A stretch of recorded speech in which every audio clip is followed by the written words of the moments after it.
Hay secretos que no se guardan bajo llave, sino a plena luz del día, protegidos por el velo del miedo colectivo y la costumbre. Fermentan en el corazón de comunidades enteras, envenenando la sangre y el alma de generaciones, mientras el mundo exterior sigue su curso, ignorante o indiferente. La historia que les traigo hoy es una de esas, una que se arrastra como la niebla por las canadas. Es un viaje a las montañas húmedas y verdes de Chiapas, a un pueblo suspendido en el tiempo y el olvido llamado Boca de Niebla. Un lugar donde la belleza casi violenta del paisaje, con sus orquídeas salvajes y sus árboles cubiertos de musgo, esconde una perversión tan antigua como esas mismas raíces que se aferran a la tierra. Un lugar donde el incesto no fue un acto aislado de desesperación, sino un sistema de poder, un privilegio macabro ejercido durante décadas con total y absoluta impunidad, dejando un rastro de hijos ocultos, linajes rotos y almas en peña. Nadie sabía lo que se escondía detrás de la aparente y soporífera normalidad de Boca de Niebla. Para los pocos viajeros que se desviaban de las rutas turísticas, era un pueblo de postal, con sus casas de teja roja manchadas por el líquen, su iglesia colonial cuya campana solo sonaba para anunciar muertes, y una niebla perpetua que descendía de las cumbres al atardecer, envolviéndolo todo en un silencio místico y pesado. Pero los que vivían allí, los que habían nacido y morirían allí, sabían que la niebla no solo ocultaba las montañas, ocultaba rostros, ocultaba gritos silenciosos, ocultaba una verdad que todos conocían pero nadie se atrevía a nombrar en voz alta. En el centro del pueblo, como una arana en el centro de su telaraña, se alzaba la casona de los Alarcón. No eran parías, eran los fundadores, los dueños, el origen y el fin de todo en Boca de Niebla. Y era en su estirpe, en su sangre cada vez más turbia, donde el secreto del pueblo se manifestaba de la forma más cruel y visible, aunque solo para los ojos que sabían dónde y cómo mirar. Se susurraba en los lavaderos, entre el chapoteo del agua y el jabón, sobre los niños que no salían a jugar a la plaza, niños que no iban a la escuela. Niños de los que se decía que vivían en las habitaciones traseras de la gran casona, o en las chozas más apartadas del valle, cuidadas por sirvientes leales. Eran los hijos de la niebla, los llamaban con una mezcla de piedad y terror. Niños con la mirada perdida, con cuerpos que no seguían las reglas de la naturaleza, con una tristeza ancestral grabada en sus facciones. Eran el testamento viviente, la prueba carnal de un tabú hecho ley, de un poder que se crea por encima de Dios y de la biología. Si te interesan las historias que nadie se atreve a contar, las que el sistema prefiere olvidar, aquellas que exploran las fracturas más profundas y oscuras de nuestra sociedad, suscríbete ahora, porque lo que vas a escuchar hoy te cambiará para siempre. Prepárate para entrar en Boca de Niebla, donde el silencio es un pacto de sangre y cada familia tiene un fantasma en el armario, un fantasma con el apellido Alarcón. El catalizador del cambio llegó con el uniforme blanco y el estetoscopio de un joven médico. Su nombre era Mateo Vargas, y había sido asignado a la minúscula y mal equipada clínica de Boca de Niebla para cumplir su servicio social obligatorio. Una sentencia para la mayoría de sus compañeros.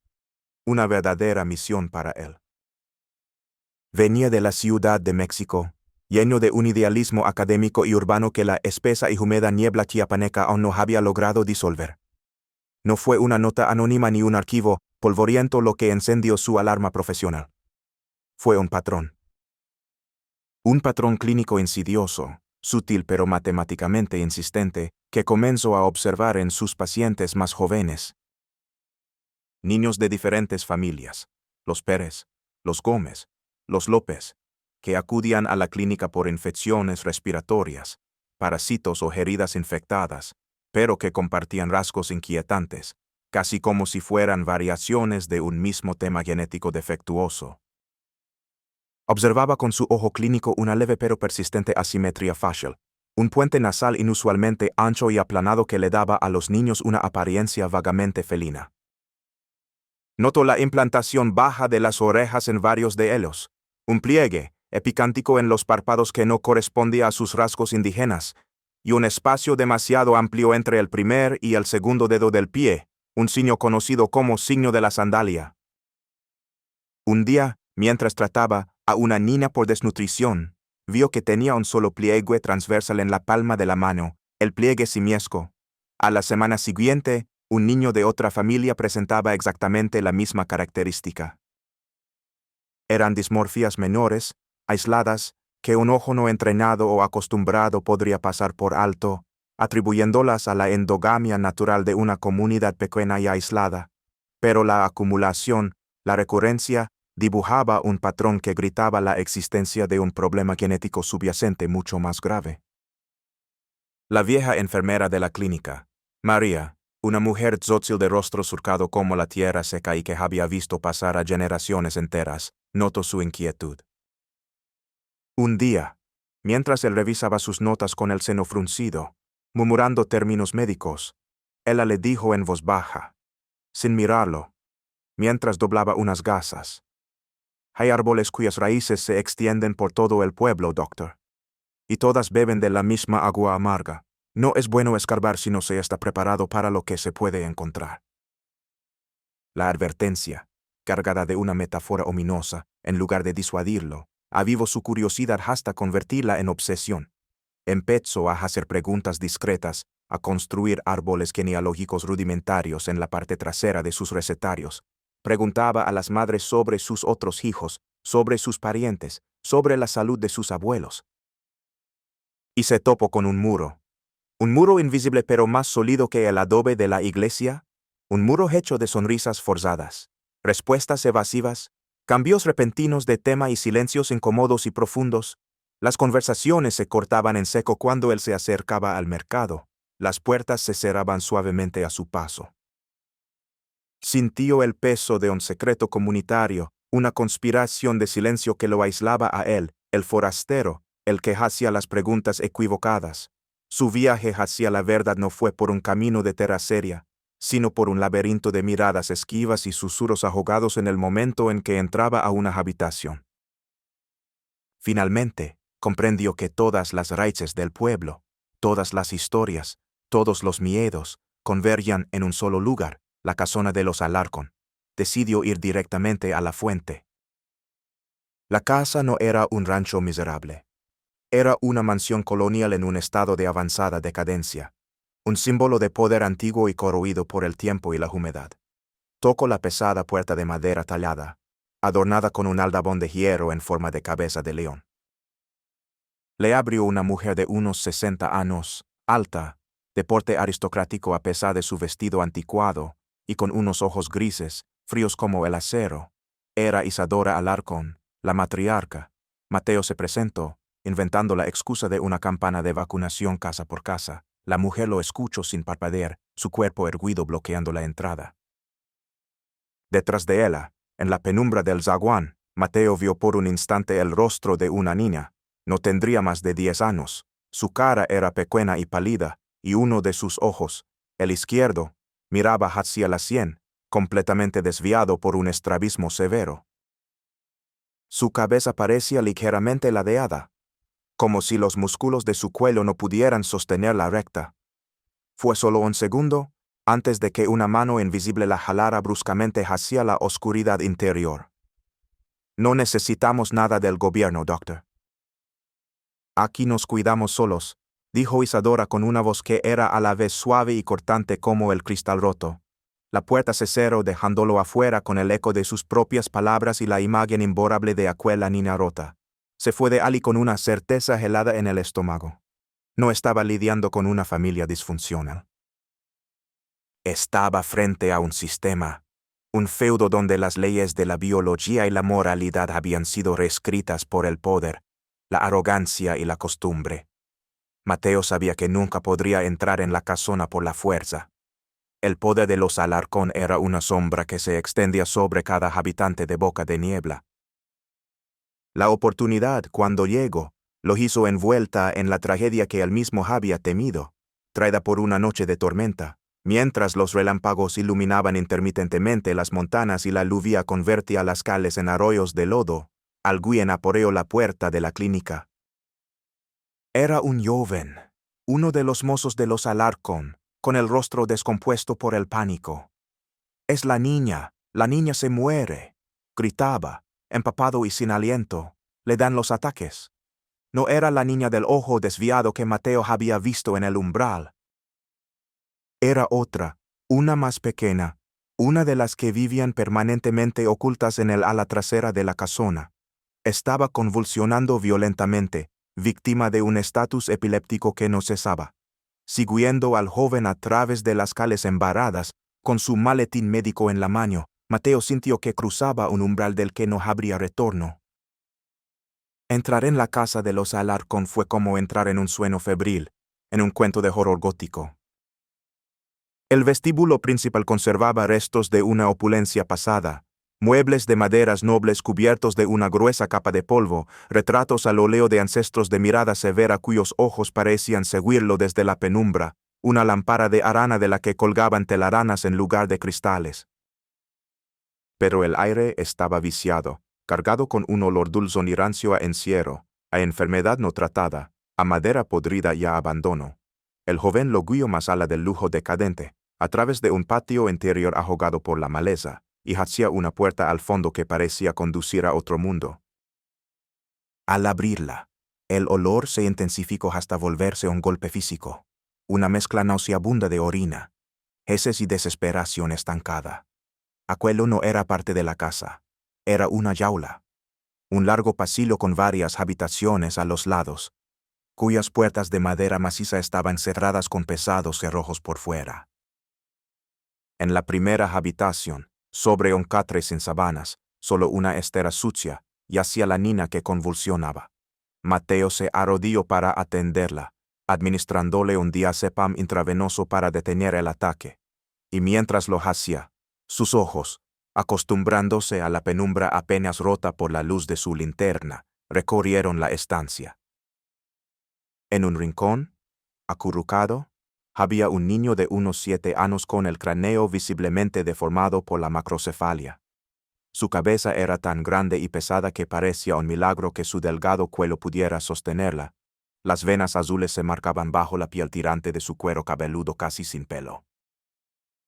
Se mecía en silencio, golpeando rítmicamente su enorme cabeza contra la pared húmeda. De las otras habitaciones cerradas legaban sonidos que helaban la sangre. Un gemido monótono e inhumano, el ruido sordo y constante de una cabeza golpeando contra una puerta, un extraño sonido gutural que sonaba como un intento de risa o de llanto. Con el corazón en un puño, después de estabilizar a la niña, Mateo se atrevió a mirar por la mirilla de la puerta contigua, también cerrada con cerrojo. Lo que vio lo marcaría para siempre. Allí dentro en la penumbra había 2 figuras más. Una era una adolescente, quizás de 15 años, cuyo cuerpo era un mapa del dolor. Su columna vertebral estaba tan torcida por una escoliosis severa que su cuerpo formaba un signo de interrogación. Estaba sentada en el suelo, con la cabeza permanentemente inclinada sobre un hombro, y su respiración era un silbido audible, dificultada por la presión de su propia caja torácica sobre sus pulmones. A su lado de pie, estaba un joven de unos 20 años, con una profunda hendidura en el labio y el paladar, un labio leporino bilateral tan severo que le llegaba casi hasta las fosas nasales, dejando sus dientes y encías superiores perpetuamente expuestos en una mueca grotesca. Intentó decir algo, pero de su boca solo salió un sonido nasal incomprensible. Sus manos eran lo más impactante. Los dedos de cada mano estaban fusionados en 2 bloques, una malformación conocida como ectrodactilia, dándole la apariencia de pinzas de langosta. Eran los hijos de la niebla. La descendencia maldita de los Alarcón, el producto de generaciones de uniones consanguíneas y abusos, escondidos del mundo para preservar el falso honor de la familia. Su vida era un infierno de confinamiento y negligencia. Comían una masa de maíz y frijoles que les pasaban por una rendija en la parte inferior de la puerta. No conocían el sol, ni el juego, ni una caricia que no fuera un empujón. Su lenguaje era una colección de gruñidos, siseos y quejidos, el único idioma que habían aprendido en su aislamiento sensorial y emocional. Mateo sintió una mezcla de furia y compasión tan intensa que le costaba respirar. Isadora Alarcón apareció en el umbral del pasillo, su rostro una máscara de fría indignación. «Ya ha hecho su trabajo, doctor. Puede irse», dijo, Pero Mateo, sosteniendo a la pequeña niña febril en sus brazos, la miró directamente a los ojos. Esta niña necesita un hospital, y los demás también, dijo con una firmeza que no sabía que poseía. Son monstruos. Están mejor aquí, replicó ella, con veneno en la voz. No son monstruos, contestó Mateo. Son niños, son sus hijos, sus nietos, son el resultado de lo que ustedes han hecho. Por primera vez, vio una fisura en la armadura de la matriarca, un destello de pánico. El secreto, guardado con tanto celo durante tanto tiempo, acababa de ser profanado. Para desentrañar el origen de aquella monstruosidad, Mateo necesitaba un confesor, alguien de dentro del sistema que estuviera dispuesto a romper el pacto de silencio. Isadora Alarcón nunca hablaría. Los hijos ocultos no podían. La respuesta llegó de la fuente más inesperada, la enfermera María. Unos días después del incidente en la casona, con la niña ya internada y bajo protección en el hospital de la ciudad más cercana, María se presentó en la puerta de Mateo al anochecer. Temblaba no de frío, sino de un miedo que parecía levar acumulando toda una vida. «Yo tengo que contarle, doctor», susurró, entrando y cerrando la puerta tras de sí, «porque Dios no me va a perdonar si me quedo callada más tiempo. He visto demasiados niños nacer y desaparecer». Se sentaron en la pequeña sala de la clínica, y María desgranó la historia de Boca de Niebla, una historia oral que su madre le había contado a ella y a su madre su abuela. Los Alarcón no solo eran los fundadores, eran los dueños absolutos. Legaron después de la revolución. Compraron o tomaron por la fuerza las mejores tierras de café y establecieron un sistema feudal. El primer patriarca, don Eladio Alarcón, era un hombre déspota, violento y obsesionado con dos cosas: la pureza de su linaje español y la consolidación de su poder. Para evitar que las tierras se dividieran por matrimonios con gente que él consideraba inferior, es decir, los indígenas del lugar, instituyó la costumbre de que los Alarcón se casaran entre primos hermanos. Lo que empezó como una estrategia económica, se convirtió con el tiempo en una ideología de sangre, una creencia retorcida en su propia superioridad genética. Pero la perversión no se detuvo allí. Don Eladio y sus descendientes varones no solo controlaban la tierra, creían que controlaban a la gente que vivía en ella. Revivieron una especie de derecho de pernada, no oficial. Los hombres Alarcón se sentían con el derecho de tomar a cualquier mujer del pueblo, casada o soltera. Era un secreto a voces, una humillación aceptada con una mezcla de miedo paralizante y, a veces, una retorcida y desesperada esperanza de que un hijo con sangre Alarcón pudiera mejorar la suerte de la familia. Aquí es donde la tragedia se bifurcaba, creando dos clases de bastardos. Cuando de estas uniones forzadas o semiconsentidas nacía un niño sano, a veces era reconocido discretamente, se le daba trabajo en la finca, o simplemente se integraba en la familia de la madre, llevando el apellido materno pero con el conocimiento tácito de su ascendencia. Por eso Mateo ve a rasgos Alarcón por todo el pueblo. Eran los hijos aceptables. Pero cuando el niño nacía con los estigmas de la sangre ya empobrecida de los Alarcón, con deformidades evidentes, el destino era terrible. La madre era obligada a elegir. O abandonaba al niño en la puerta de la iglesia, sabiendo que no sobreviviría a la noche, o se lo entregaba a la familia Alarcón. Era una elección entre la muerte y el infierno. Los Alarcón recogían a estos errores, a estos frutos indeseados de su propio abuso y su propia endogamia, y los encerraban en el ala trasera de la casona, no por compasión, sino para ocultar la prueba viviente de su degeneración. La propia María reveló con lágrimas en los ojos que una hermana de su abuela había tenido un hijo de uno de los Alarcón, un niño con la cabeza como un melón, y había sido forzada a entregarlo bajo amenaza de expulsar a toda su familia de sus tierras. Nunca más lo volvió a ver. La comunidad entera se convirtió en cómplice. El silencio se compraba con pequeños favores, con la condonación de una deuda, o simplemente se imponía por el terror. Criticar a los Alarcón era arriesgarse a perder el trabajo, la tierra, todo. Así, Boca de Niebla aprendió a no ver, a no oír, a no hablar. El incesto no solo era impune, estaba institucionalizado, era el oscuro motor que mantenía en marcha el sistema de poder de la familia fundadora.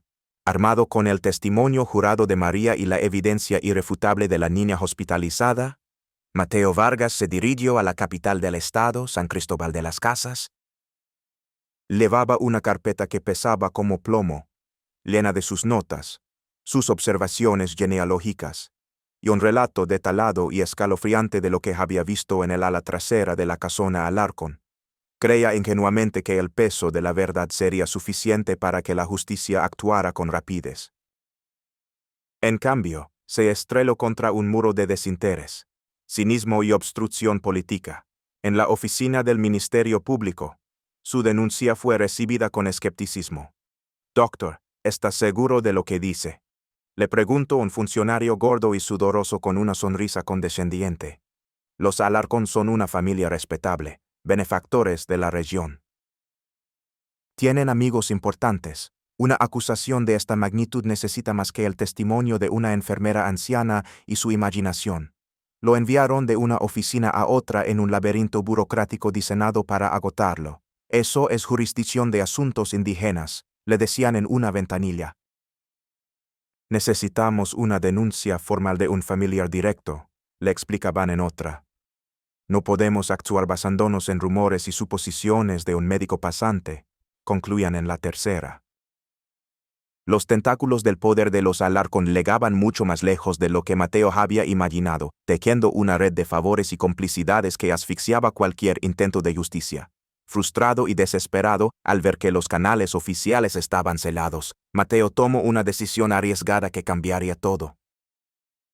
Recordó a un antiguo compañero de la universidad que ahora trabajaba como periodista de investigación para un importante diario de circulación nacional en la Ciudad de México.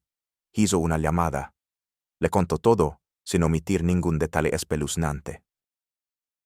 2 días después, el periodista, un joven ambicioso y temerario llamado Ricardo Mena, llegó a Boca de Niebla con una cámara y un bloc de notas.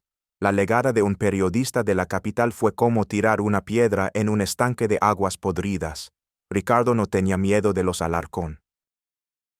Empezó a entrevistar a la gente, ofreciendo dinero por información, grabando testimonios de forma anónima. La presión sobre el pueblo se volvió insoportable.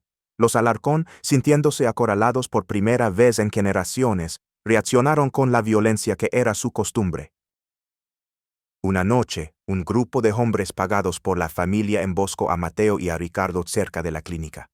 La intención era darles una paliza, destruir la cámara y expulsarlos del pueblo. Pero la agresión se les fue de las manos.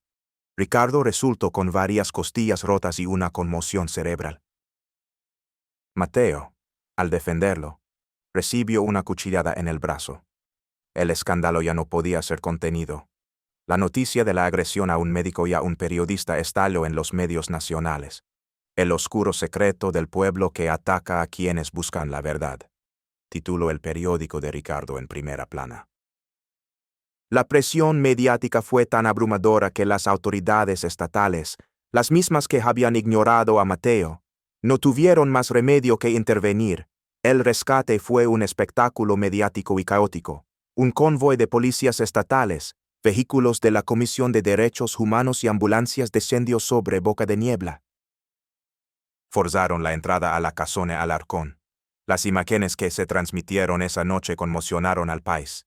Niños y jóvenes desnutridos, con las ropas hechas jirones, aterrorizados, parpadeando ante la luz cegadora de las cámaras, siendo sacados en brazos de su prisión. La reacción de los rescatados fue desgarradora. Le tenían pánico al contacto humano, a las voces fuertes, a los espacios abiertos. El niño de la cabeza grande tuvo una convulsión por la sobreestimulación. La joven de la espalda torcida se arrastró debajo de una mesa, gritando con sonidos que no eran palabras. Fueron trasladados a diversas instituciones, donde comenzó el arduo, casi imposible, camino hacia la recuperación. Los diagnósticos revelaron un catálogo de horrores genéticos y psicológicos: atrofia muscular, desnutrición crónica, ceguera parcial en algunos, sordera en otros y un trauma psicológico tan profundo que era difícil de medir. La rehabilitación fue una batalla diaria, un pequeño logro, cómo conseguir que uno de los niños, al que llamaron Ángel, aceptara un trozo de fruta de la mano de una enfermera sin esconderse, se celebraba como una victoria monumental. Enseñarle a usar un inodoro, a comer con cubiertos, a no temerle a su propio reflejo en un espejo, eran tareas titánicas que llevaban meses, a veces años. Algunos nunca aprendieron a hablar, comunicándose solo a través de una gama limitada de sonidos guturales. Los habían liberado de su jaula física, pero la prisión mental, construida con los ladrillos del trauma, el aislamiento y la soledad, resultó ser mucho más difícil de derribar. Hoy, Boca de Niebla es casi un pueblo fantasma. La niebla sigue bajando de las montañas, pero ya no oculta ningún secreto. Ahora solo parece una mortaja que cubre la vergüenza de la comunidad. El escándalo dejó una cicatriz imborrable. La casona de los Alarcón se yergue como un mausoleo vacío, sus ventanas rotas como ojos ciegos que miran hacia un pasado de podredumbre. La familia que una vez lo fue todo, se desmoronó. Don Ramiro Alarcón, el patriarca en el momento del escándalo, fue arrestado, pero murió de un infarto en su celda antes de que pudiera ser juzgado, llevándose consigo la arrogancia de su impunidad. Los demás miembros de la familia se dispersaron, cambiando sus apellidos, intentando escapar de una herencia que se había vuelto radiactiva, y los hijos de la niebla, sus destinos fueron tan variados y agridulces como sus orígenes. Los mayores, aquellos cuyo desarrollo estaba ya irreversiblemente dañado, viven sus días en instituciones especializadas de alta seguridad, viven en un presente perpetuo, con pocas conexiones con el mundo exterior, atendidos por personas que les ofrecen la dignidad y el cuidado que sus propias familias les negaron. La adolescente de la espalda torcida, a la que llamaron Esperanza, descubrió un talento inesperado para el cuidado de las plantas. Pasa sus horas en el invernadero de la institución, un mundo silencioso y verde donde parece encontrar la única paz que ha conocido. Los más jóvenes, los que fueron rescatados a tiempo, tuvieron un futuro diferente, aunque no fácil. Fueron dados en adopción a familias excepcionales que conocían su historia y estaban preparadas para el desafío. La niña del ataque epiléptico, bautizada como Luz, después de años de terapia intensiva, aprendió a hablar. Su vocabulario es limitado y su sintaxis es extraña, pero puede comunicar sus miedos y, a veces, su alegría. Su sonrisa, rara y fugaz, es un testimonio de la increíble resiliencia del espíritu humano, pero sus terrores nocturnos y su miedo a los espacios cerrados son cicatrices permanentes. Mateo Vargas nunca volvió a ejercer la medicina clínica. La experiencia en Boca de Niebla lo rompió y lo reconstruyó de una forma diferente. Se convirtió en abogado y ahora dirige una fundación que lucha por los derechos de las víctimas de abuso en comunidades rurales aisladas. Su idealismo juvenil fue reemplazado por una determinación sombría, la de un hombre que ha mirado al abismo y ha decidido dedicar su vida a asegurarse de que otros no caigan en él. La historia de Boca de Niebla nos obliga a reflexionar sobre la naturaleza del mal.